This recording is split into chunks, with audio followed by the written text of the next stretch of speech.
Hi అండి. Welcome to Poorna's kitchen. ఈరోజు నేను ఎంతో కమ్మనైన కందిపొడి ఎలా చేయాలో చూపిస్తానండి.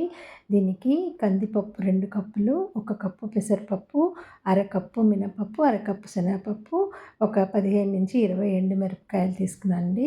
వీటిని సిమ్‌లో పెట్టుకొని రోస్ట్ చేయడంలోనే దీని టేస్ట్ అంతా ఉంటుందండి. ఫస్ట్ కందిపప్పు విడివిడిగా రోస్ట్ చేసుకోవాలి. డ్రై రోస్ట్ చేసుకోవాలి.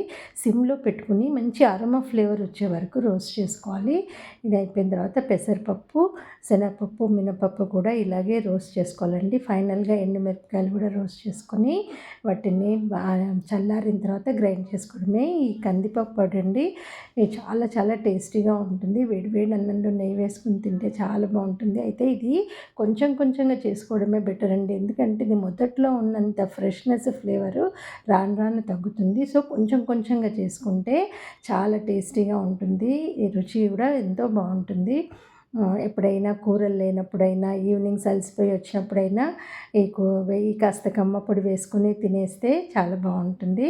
ఇలా అన్నీ డిఫరెంట్గా వేయించేసుకుని చల్లార్చుకుని కాస్త ఉప్పు, జీలకర్ర యాడ్ చేసుకుని కోర్సుగా గ్రైండ్ చేసుకోవాలండి. మరీ పౌడర్గా అవసరం లేదు. కాస్త కోర్సుగా గ్రైండ్ చేసుకుంటేనే అన్నంలో కొంచెం బాగా కలిసి బాగుంటుంది. ఇది కందిపొడి అన్నంలోకి చాలా బాగుంటుందండి. నా రెసిపీస్ కనుక మీకు నచ్చినట్లయితే please like, share and subscribe అండి. ఇలాంటి మంచి రెసిపీస్ కోసము నా ఛానల్ని సబ్స్క్రైబ్ చేసుకోండి. ఇలా వీటిని మెత్తగా చిన్న జార్లో వేసుకుంటే మెత్తగా అయిపోతుందని 2 టైమ్స్గా చేస్తున్నాను. చాలా చాలా బాగా వచ్చిందండి. చాలా సింపుల్ అండ్ ఈజీ. ఎప్పుడైనా హాలిడే ఉన్నప్పుడు చేసి పెట్టుకున్నారంటే వీక్ డేస్లో మీకు ఎప్పుడైనా ఇబ్బందిగా ఉండి కూరలు చేసుకోలేకపోయినా ఈ పొడితో కాస్త నెయ్యి వేసుకొని తినేస్తే చాలా రుచిగా ఉంటుంది. తప్పకుండా ట్రై చేయండి.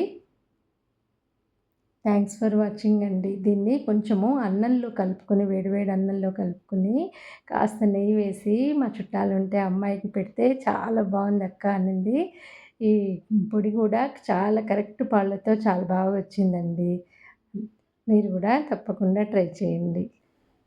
ఇది ఇలా కోర్సుగా గ్రైండ్ చేసుకుని ఒక జార్లోకి తీసుకుని ఎయిర్ జార్లో పెట్టుకుంటే ఆ ఫ్లేవర్ పోకుండా ఉంటుంది. కొంచెం వేడివేడి అన్నంలో కలిపేసి నెయ్యి వేసి కొంచెం టేస్ట్ చూసాము, చాలా బాగుంది.